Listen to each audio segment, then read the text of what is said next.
Hello, my amazing learners. Have you ever felt like your English is good, but not fluent? You know the grammar and the vocabulary, but when you're in a real conversation, you feel awkward. You're not sure how to start, how to respond, or how to connect. It's a very frustrating feeling. Today, we are going to fix that. We are going to master the essential, everyday phrases that native speakers use to build connections. These are the simple, natural phrases for social openers, shopping, ordering food, and navigating the workplace. This isn't just a list. It's a masterclass in confident, real-world communication. And make sure you stay with me until the very end, because I'll reveal the simple secret that separates fluent speakers from lifelong learners. Let's begin. Part 1. Social openers and everyday greetings. Let's start with the first and most important step, starting a conversation. These phrases will help you break the ice and create a friendly, positive first impression. First up, small world, isn't it? This is a wonderful idiom you use when you meet someone in an unexpected place.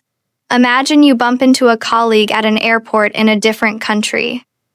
You would say, "Wow, small world, isn't it?" It's a friendly way to express surprise and a feeling of shared coincidence. Next, what have you been up to lately? This is a warm and personal way to ask, "What's new in your life?" It's much more engaging than just, "How are you?" And it invites the other person to share real updates about their job, their hobbies, or their life. If you haven't seen someone in a long time, you can say, "It's been ages." Ages is an informal word for a very long time. We use this phrase to express surprise and happiness when we see someone we haven't seen in months or even years. Here is a safe and polite compliment. "You're looking well." This is a wonderful, mature way to say, "You look healthy and happy." It's respectful and much better than commenting on someone's specific appearance, which can sometimes be too personal. In a professional context, a great phrase is, "How's everything on your end?" On your end means in your life or on your side of things. This is a perfect way to check in with a client or a colleague in an email or on a video call. It's polite, warm, and respectful. Now, how do you respond when someone asks how you are? If you're doing fine, you can say, "Can't complain, really." This is a humble, low-key way to say, "I'm doing okay." It means your life is stable, and there is nothing bad to report. Or, if your life is in a very stable routine, you can say, "Same old, same old." This is a very casual phrase that means, "Nothing new is happening. My life is as usual." Your tone of voice is very important here. It can sound content or a little bit bored. A great question for a colleague or neighbor is, "Been keeping busy?" This is a polite and casual question. It's a non-invasive way to ask what they've been doing without pressing for too many details. After you have a nice conversation with someone you haven't seen in a while, you can say, "It was nice catching up."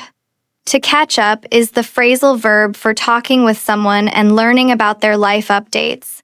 This is a perfect, warm phrase to use at the end of the conversation. And finally, to keep the connection open, you can say, "Drop me a message sometime." This is a casual and friendly way to say, "Text me or email me." It's friendly but not pushy, leaving the ball in the other person's court. Part 2. Shopping and services. Now, let's learn some essential phrases for when you are shopping. These phrases will help you sound like a confident and informed customer. Could you tell me more about this one? This is a polite and curious way to engage a salesperson and ask for more details about a product. Is there a warranty included? A warranty is a guarantee from the company in case the item breaks. This is an essential question for expensive electronics or appliances. Do you offer any discounts? This is a tactful and polite way to ask for a lower price, perhaps for students or for buying multiple items. Can I try this on? This is the specific phrasal verb we use when we want to wear clothes in a fitting room to see if they fit. That's a bit outside my budget. This is a much softer and more polite way to say, that's too expensive. It gives the salesperson a chance to offer you a different, more affordable alternative. Let me think about it. This is a perfect, polite phrase to buy yourself time and avoid pressure from a salesperson. I might come back for it later. This is a polite way to exit the store, whether or not you actually plan to return. It's less awkward than just walking away. Do you have this in a different color? A great question if you like the style of an item but want a different color. Can I return this if it doesn't fit?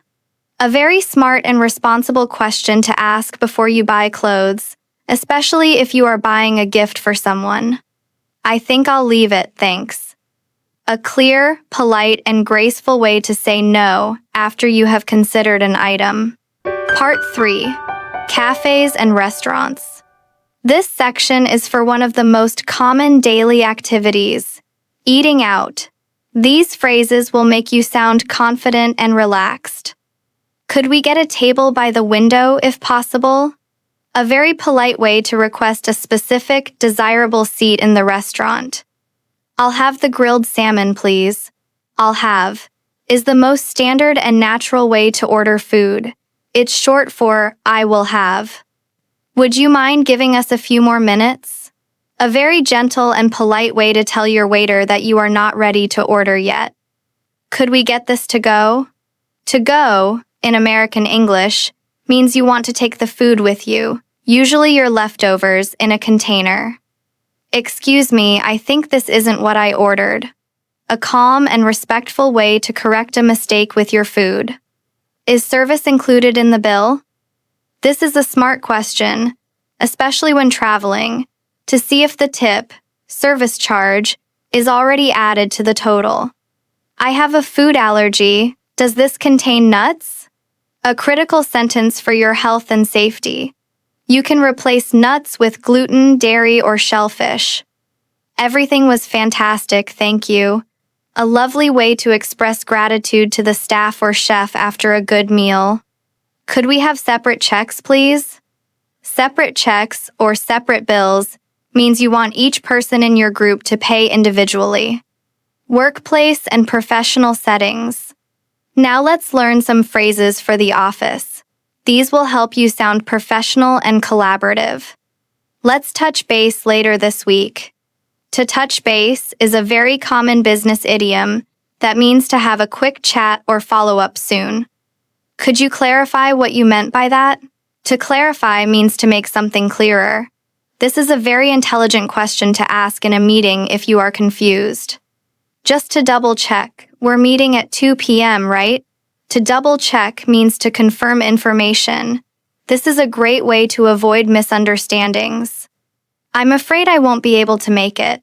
I'm afraid is a polite and formal way to introduce bad news. To make it is an idiom for being able to attend.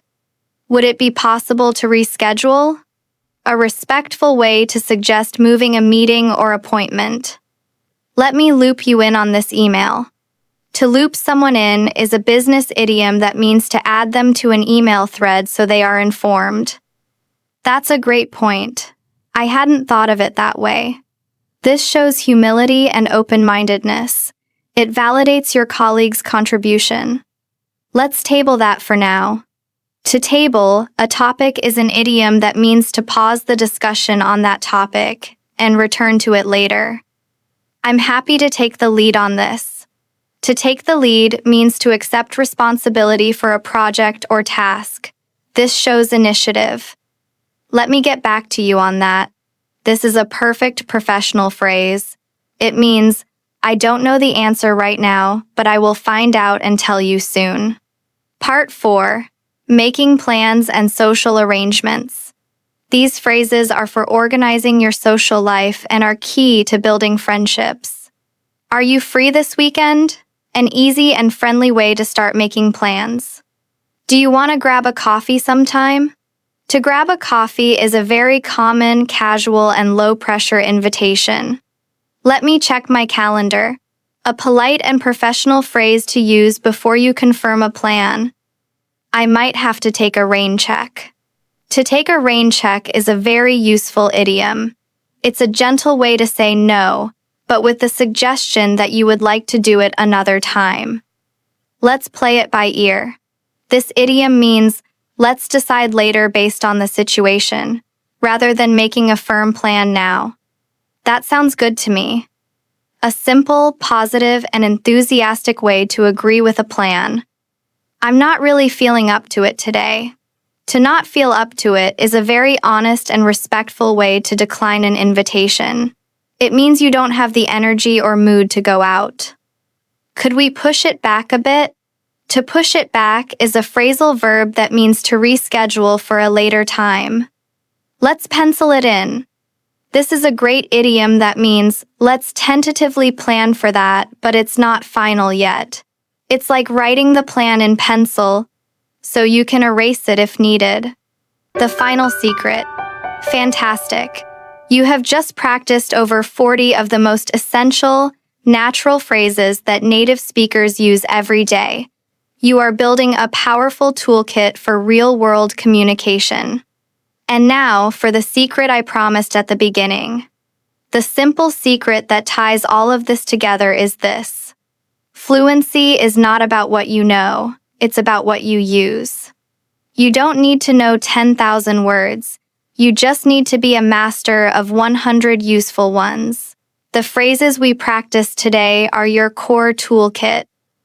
They are the heart of natural, everyday English. When you practice them until they become automatic, you are building a foundation of confidence that you can rely on in any situation. Stop trying to learn more words and start using the right ones. So, my challenge to you is this. For today, I want you to choose just one phrase from our lesson, maybe, let's touch base, or I'll have to take a rain check, and find one opportunity to use it in a real conversation or a message. Please like, share, and subscribe to the Wisdom English podcast channel to watch our next videos.